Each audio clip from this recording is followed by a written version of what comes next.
അസ്സലാമു അലൈക്കും വറഹ്മത്തുള്ളാഹി വബറകാതുഹു. അബൂ ത്വാലിബിനെ വാർദ്ധക്യം ബാധിച്ചു. തൊഴിലെടുക്കാൻ പ്രയാസം, വരുമാനം കുറഞ്ഞു. ഒരു വലിയ കുടുംബത്തെ സംരക്ഷിക്കണം. നബി സല്ലല്ലാഹു അലൈഹി വസല്ലം തങ്ങൾ അദ്ദേഹത്തിൻ്റെ പ്രയാസങ്ങൾ മനസ്സിലാക്കി ജോലി ചെയ്ത് കുടുംബത്തെ സഹായിക്കണമെന്ന് നബി സല്ലല്ലാഹു അലൈഹി വസല്ലം തങ്ങൾ തീരുമാനിച്ചു. ആടിനെ മേയ്ക്കലും കച്ചവടവുമാണ് പ്രധാന ജോലികൾ.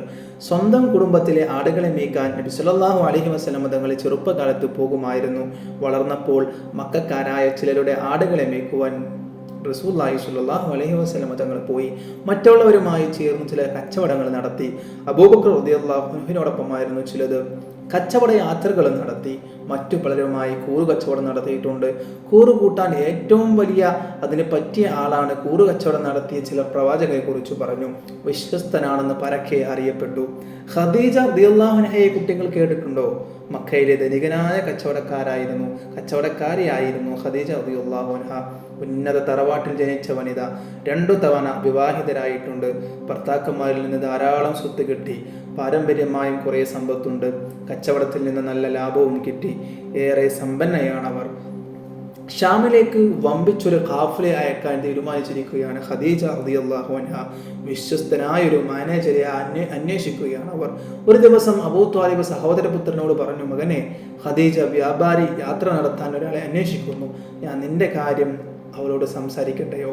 അത് കേട്ടപ്പോൾ സഹോദരപുത്രൻ എന്തൊക്കെയോ ചിന്തിച്ചു പോയി. തനിക്ക് 25 വയസ്സായി, ഒരു നല്ല ജോലി വേണം. ഏതായാലും ഇക്കാര്യം സംസാരിക്കാം. മകനെ, കാലം നമുക്ക് അനുകൂലമല്ല. ഞാൻ വൃദ്ധനായി. നിനക്കൊരു ജോലി വേണ്ടേ?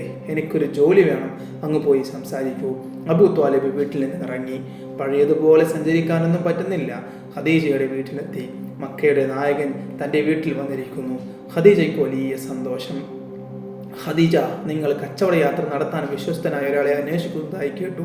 മുഹമ്മദിനെ ഏർപ്പെടുത്തി തരാം. ഈ വാഗ്ദാനം ചെയ്ത പ്രതിഫലം ഞാൻ അറിഞ്ഞു. മുഹമ്മദിനെ കുറച്ച് കൂടുതൽ നൽകണം. തീർച്ചയായും ഞാനത് ചെയ്യും. ഖദീജ സമ്മതിച്ചു. അബൂ ത്വാലിബ് അവിടെ നിന്നിറങ്ങി നേരെ വീട്ടിൽ ചെന്ന് സഹോദരപുത്രനോട് പറഞ്ഞു, ഞാൻ ഖദീജയോട് സംസാരിച്ചു. നിന്നെ കച്ചവടത്തിൻ്റെ ഉത്തരവാദിത്വം ഏൽപ്പിക്കാമെന്ന് സമ്മതിച്ചു. നല്ല പ്രതിഫലവും കിട്ടും. അള്ളാഹു നിനക്ക് നൽകിയ അനുഗ്രഹമാണിതെന്ന് കരുതിക്കോളൂ. ഇൻഷാ അല്ലാഹ്. അസ്സലാമു അലൈക്കും വറഹ്മത്തുള്ളാഹി വബറകാതുഹു.